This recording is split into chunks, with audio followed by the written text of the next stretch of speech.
NATO leaders meeting in the Netherlands have agreed to increase their spending on defence to 5% of their GDP, a decision hailed by President Donald Trump as a monumental win for the US. Speaking afterwards, President Trump said he was considering supplying Ukraine with missile defences, and he insisted that US airstrikes at the weekend had completely obliterated Iran's nuclear facilities.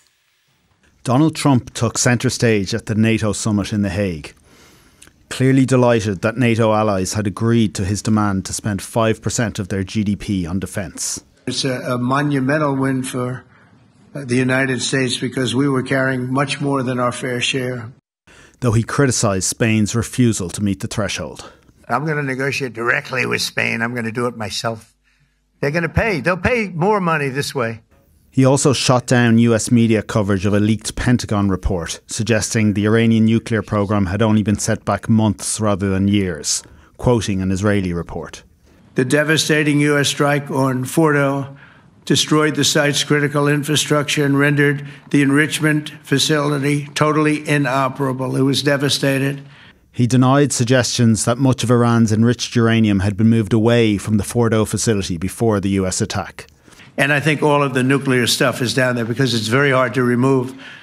And we did it very quickly. When they heard we were coming, it was, you can't move it. Very hard, very dangerous, actually, to move to. Mr. Trump also clarified that he had rebuffed Vladimir Putin's offer to help with Iran. He called the other day. He said, "Can I help you with Iran?" I said, "No, you can help me with Russia."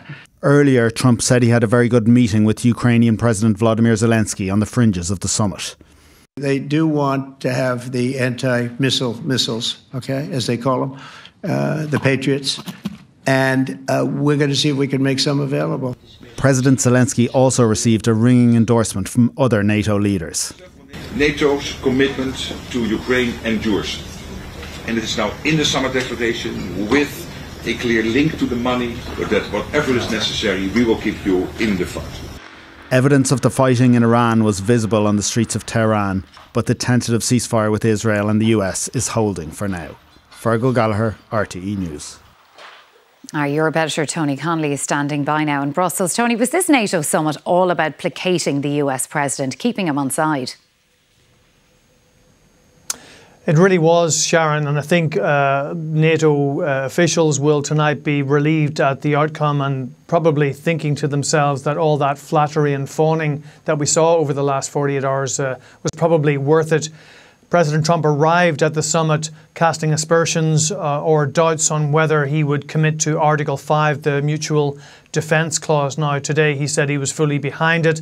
He said that the summit had been a fantastic success and that NATO was not a rip-off organisation, and that's obviously been a long-standing gripe of his. So that is a clear commitment by him and the US to the NATO alliance. Of course, he could say something entirely different next week. We'll have to wait and see. But in the 6 months running up to this summit, there had been genuine concerns that President Trump could pull out of the NATO alliance altogether, that they would have to present a plan at this summit to show how the Europeans would, over perhaps a 10-year period, start to assume the lion's share of the defence capabilities for the continent and take that burden away from the United States. So there will be relief that it looks like the status quo has prevailed. But there is a sense too of the real political difficulties that this big spending increase will have, up to 5%. The Spanish government saying that would amount to around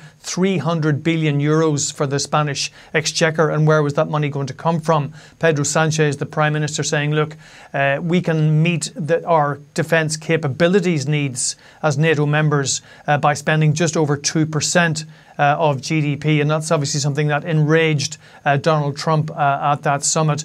The other thing to bear in mind, of course, is that Russia is currently spending about just over 32% of its federal budget on defence and military spending, and there is a genuine concern in NATO that within perhaps 3 to 5 years Russia could start testing NATO defences perhaps in the Baltics. Europe editor Tony Connolly, thank you.